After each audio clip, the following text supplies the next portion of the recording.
The all systems Furmark stress test passed.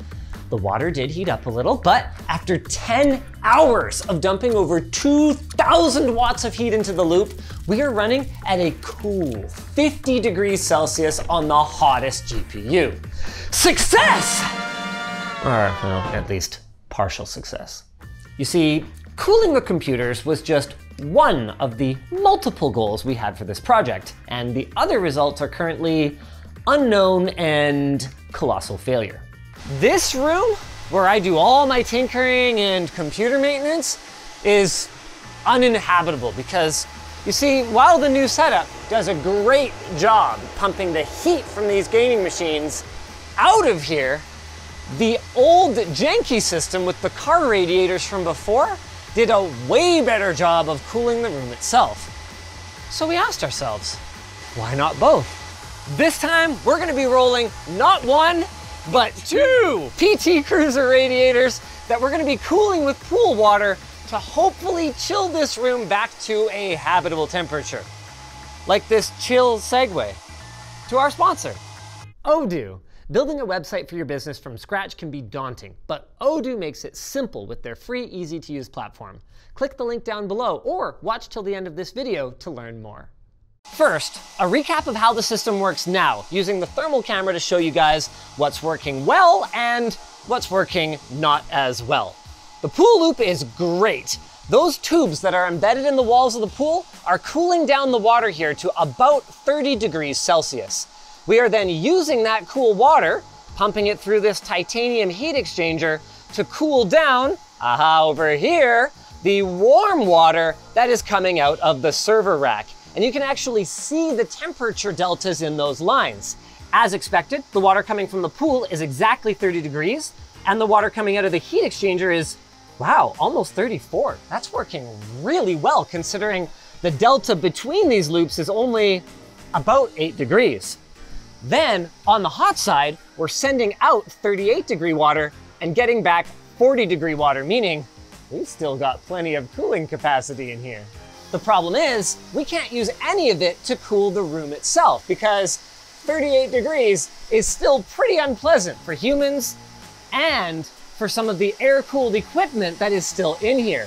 At the back of my networking gear, for example, I'm able to measure temperatures as high as 60 degrees, and the exhaust coming out of the servers is as high as, 60 degrees as well. We gotta deal with this. Where we do have some water that could cool our 37 degree room, however, is in our pool reservoir. I think you see where we're going with this. Now I know what you're thinking. Linus, if you want to cool this room, why do you have it insulated? Why do you have the door closed? And the answer is noise. You hear that on the mic? Yeah. Yeah, me too. The whole point of having the systems in another room is you don't have to feel the heat or hear the noise. So if I can't close the door, why did I even do any of this? In a typical water-cooled PC, the order of the components in the loop doesn't really matter because the difference in temperature from the hottest point to the coldest point is a fraction of a degree. That's not the case here. We're looking at deltas of 2 or even 4 degrees between hot and cold sides. So the loop order suddenly matters a lot.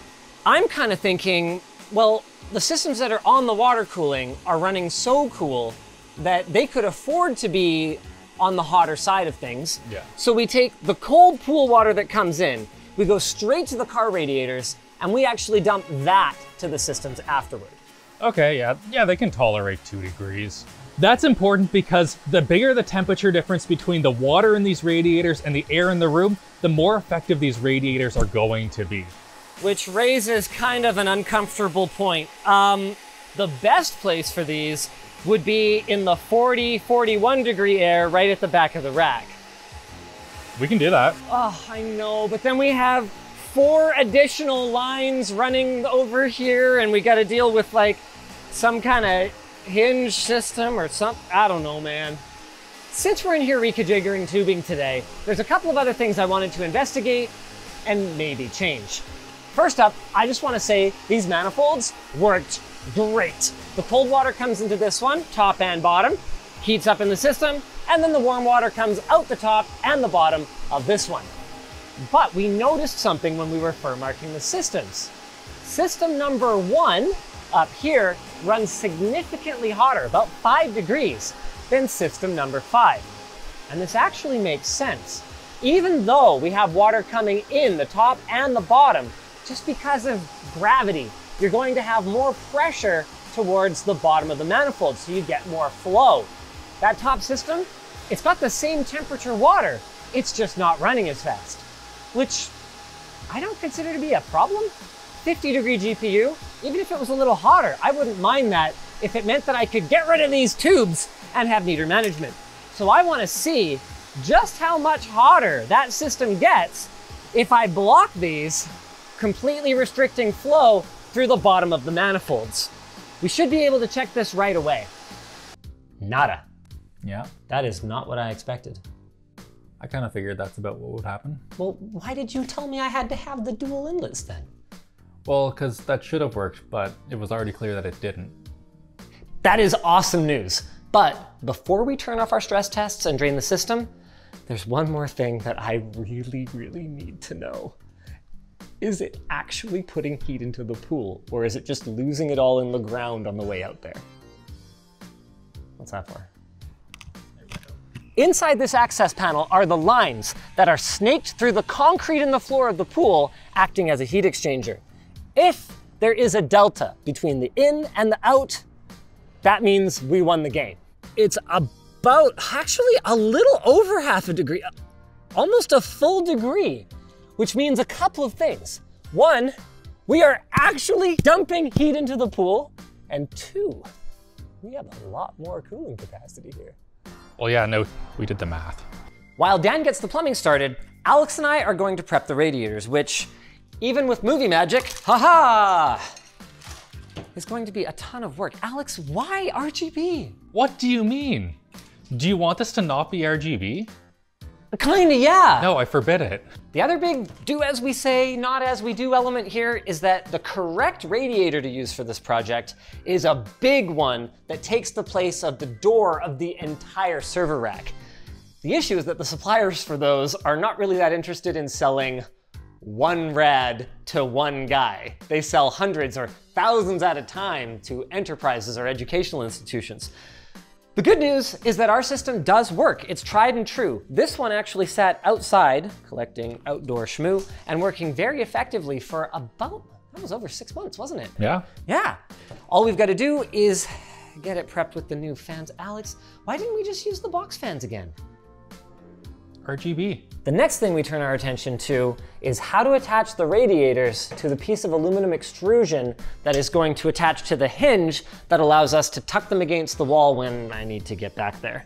You 3D printed these. Yeah.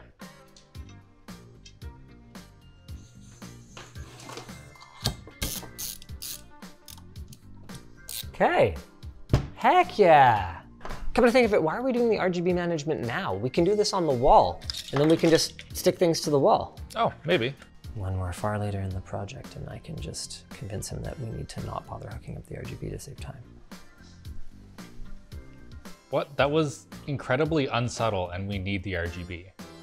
I'm just looking at these spacers, wondering if I'm the only one who can't remember how we coped without 3D printing. Like, this is awesome. Piece of wood.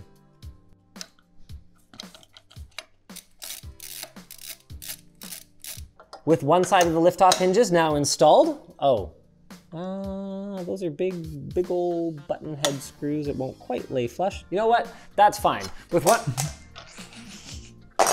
one half installed, it's time to take this into the server room.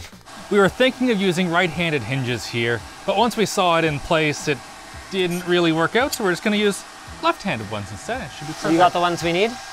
And I got this, so we can level up our installation.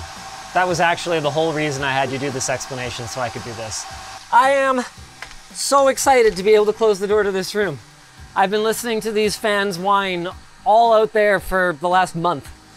Yeah, I've been listening to him whine all the time, and just as bad. Go for it. Oh, wow. Anytime now. Okay, not gonna lie. I'm feeling pretty good about this. Okay, so that's kind of my ideal spot for it right there. So it can just blow right over to my workbench. Yeah, this is gonna take a while and be really boring, so fast forward.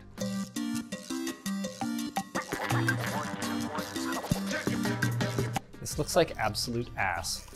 I think mine's about to come together. Right now, over me.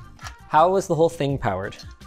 AC to Molex adapter. Oh, are we worried at all about the power limits of this connector? A tiny bit, yes. We'll be doing 2 RGB controllers, Yep. 4 hubs, Yep. and 24 fans. 24 fans. Yeah. Oh boy. These don't have power consumption on them, but in fans alone, that is 5.4 amps, and the connector is rated for 4.5. Oh, it's fine. No two ways about it. Dang it.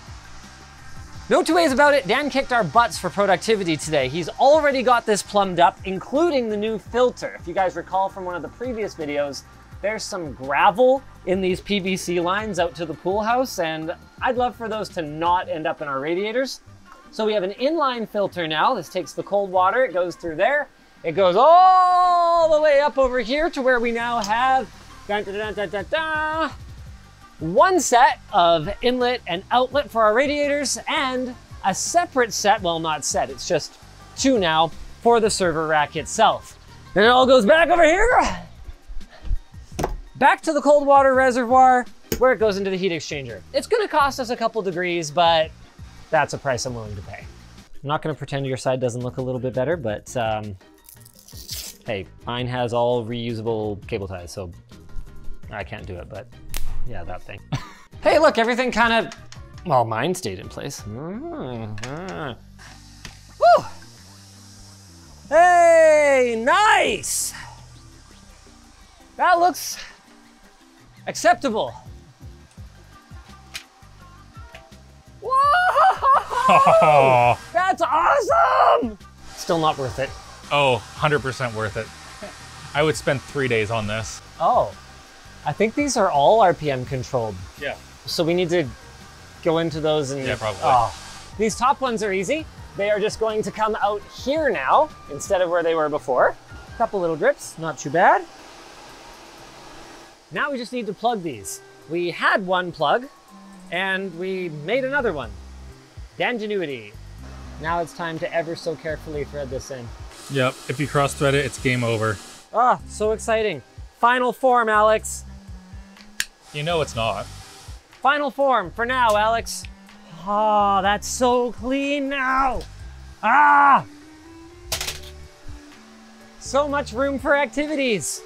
With the rack hooked up, we can actually fire this loop up, start firm marking the systems again, close the door, and then when we fire up the second cold water loop, we'll be able to see if it actually makes a difference. Are we ready to do it? Yeah. Okay, where are my shutoffs set? So this one is already, okay. So I can just fire up this pump then, right? And this is gonna go here. Okay, let's go pump. Okay, what are the odds that it's just gonna go? Oh yeah. Look at her go. Okay, okay, so right there. Thank you kindly. We'll go this boy to this boy. These giant magnetic cable arches are so friggin' strong. Okay, not the most elegant solution, but it's not going anywhere. Here we go. Boom. Okay, Glenn, go for it. Theoretically, the water will come rushing through these tubes. Yeah, oh, hey, there it is, there it is. Aha! Nice. Oh, that's leaking a lot. It's leaking a lot. Okay, let's just try a slightly more different position for it. I'm so glad that I crossed that acrylic. Yeah, Sandblaster. and we haven't even seen it in the dark yet. Oh yeah! That's something. Let's have a look at the results. Woo! She's chilly, Alex. Actually, that's cooler than I expected. Oh yeah, that What? seems too cool. That doesn't make any sense. This is before the reservoir. This is pre-reservoir. Oh, the reservoir was being heated up by the room. So we are getting, oh man, it's gonna be downright livable in here. Wow, we are really getting some effective heat transfer though. Oh yeah. We're going from 24.5 on the supply side to 26.5 on the return side. Then we take that 26.5-degree water, oh, that's my finger, there we go. 26.5-degree water, put it in the res, and blast it through the heat exchanger. And then back to the pool, where we will be dumping even more waste heat, because the computer systems in here aren't the only things that dump waste heat into this room. Even though I've insulated all these lines, my in-floor heating contributes a significant amount of heat.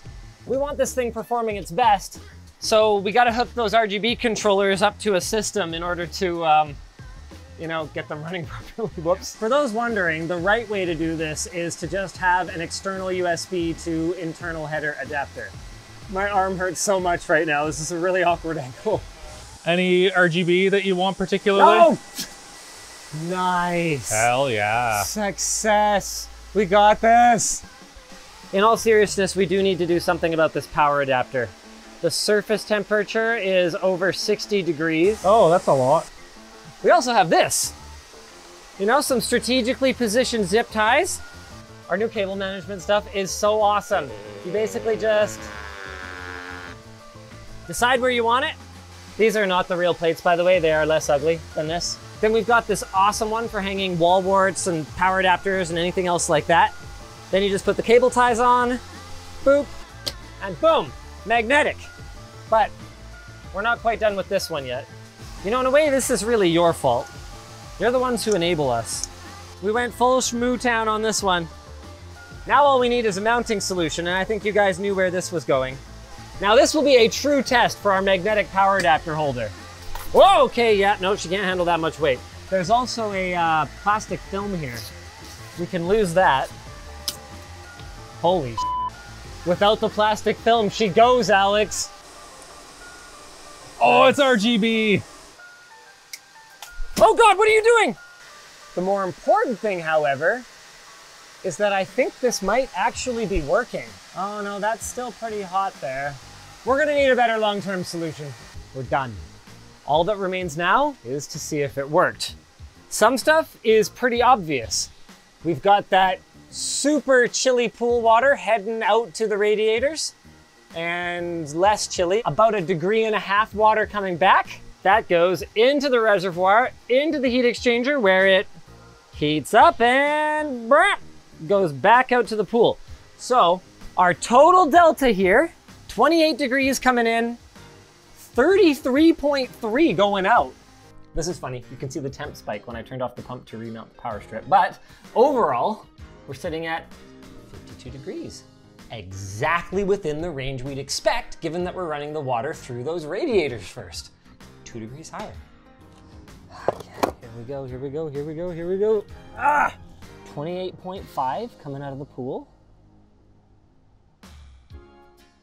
29.4.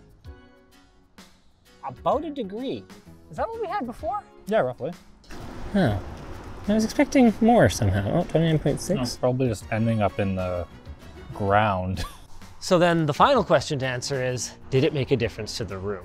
Moment of truth, you ready?